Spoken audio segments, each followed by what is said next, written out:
Queridos amigos, familiares, hermanos que nos escuchan a través de esta señal en intimidad con Dios, de nuestra Iglesia Centro de Adoración y Conquista. Hoy un día más me permito compartirle la palabra y poder que podamos entender y comprender cuál es y cuál ha sido la voluntad de Dios hasta el día de hoy. Amén. Efesios capítulo 1, versos 5, 9 y 11 nos muestra tres cosas allí en las cuales Dios ha querido manifestar su voluntad a su pueblo. ¿A cuál? Aquel pueblo que ha creído y aún aquellos que no han creído. Que necesitamos saber cuál es esa voluntad de Dios. ¿Cuál es esa voluntad de Dios? Que nos santifiquemos para Él. ¿Cómo lo hacemos? A través de la obediencia a su palabra, a sus preceptos, a sus mandamientos. Y no solo esto, que lo podamos obedecer, sino que podamos experimentar esas riquezas, esos frutos, esa bendición que hay al cumplir y obedecer su palabra. No solamente aquí en la tierra, con nuestra familia, nuestro trabajo, en todo lo que nosotros nos propongamos, sino allí en una vida eterna. Amén. Efesios capítulo 1, versos 5, 9 y 11 nos muestra esa voluntad de Dios.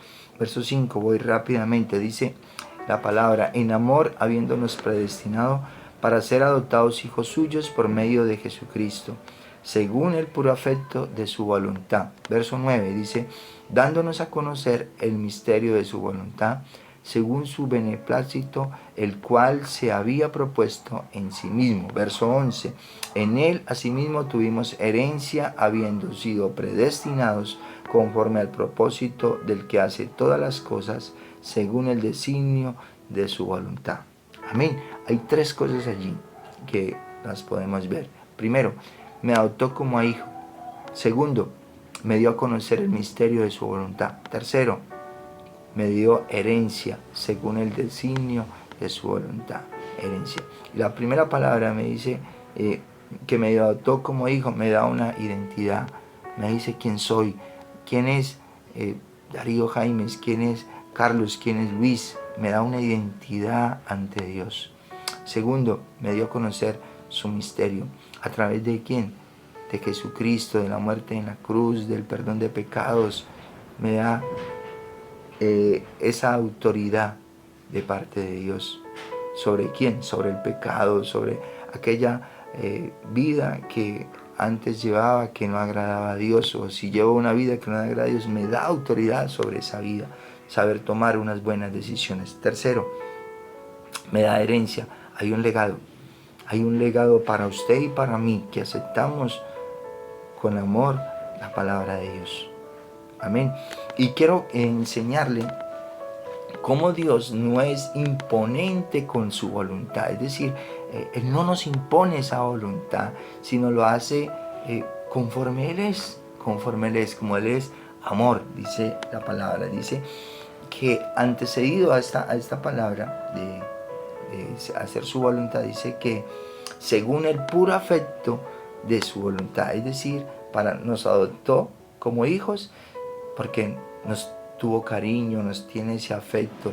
Hay una emoción allí que se une al sentimiento, y dice que el afecto es influir en el ánimo, es decir, Él influye tanto en nuestras vidas, de tal manera que permite que yo me pueda convencer de seguirlo, de adoptar su palabra, de aceptar su vida para que Él me pueda aceptar a mí. Segundo, dice que me dio a conocer el misterio, y ese misterio es a través de creer en Jesucristo, de la muerte en la cruz, del sacrificio que se hizo allí.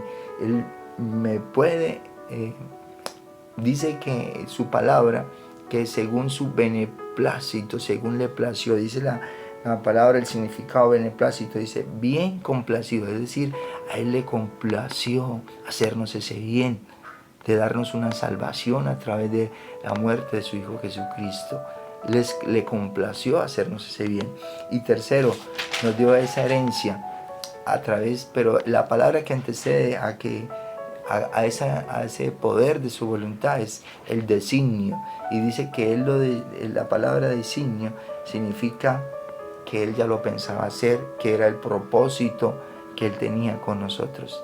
¿No le parece agradable la voluntad de Dios en nuestras vidas, que nos adopte como hijos, que nos dé a conocer su misterio, que nos dé herencia, que nos dé esa identidad, que nos dé esa autoridad y que nos deje ese legado de parte de Dios. ¿Por qué? Porque el puro afecto de su amor, porque a Él bien le pareció y porque Él ya lo tenía pensado. Qué bendición es seguir a Cristo. Qué bendición es enamorarnos de Él y adoptar su palabra. Esa es la voluntad de Dios, que nos santifiquemos. ¿Cómo? A través de la obediencia a su palabra. Es la voluntad de Dios. Quien decide aceptarla es propia decisión, pero Dios lo hace no imponentemente, sino lo hace con su amor. Amén. Vamos a orar por esta palabra. Amado Dios, amado Señor, te doy gracias porque me enseñas tu voluntad, me enseñas cuál es el amor que tú tienes para con mi vida, me enseñas cada día a seguirte, a honrarte, a glorificarte, y me enseñas que tú tienes el poder y la autoridad, pero aún así me das de tu amor y me convences de toda forma de vivir. Muchas gracias, Dios, en el nombre de Cristo Jesús. Amén y amén. Dios les bendiga, amada iglesia.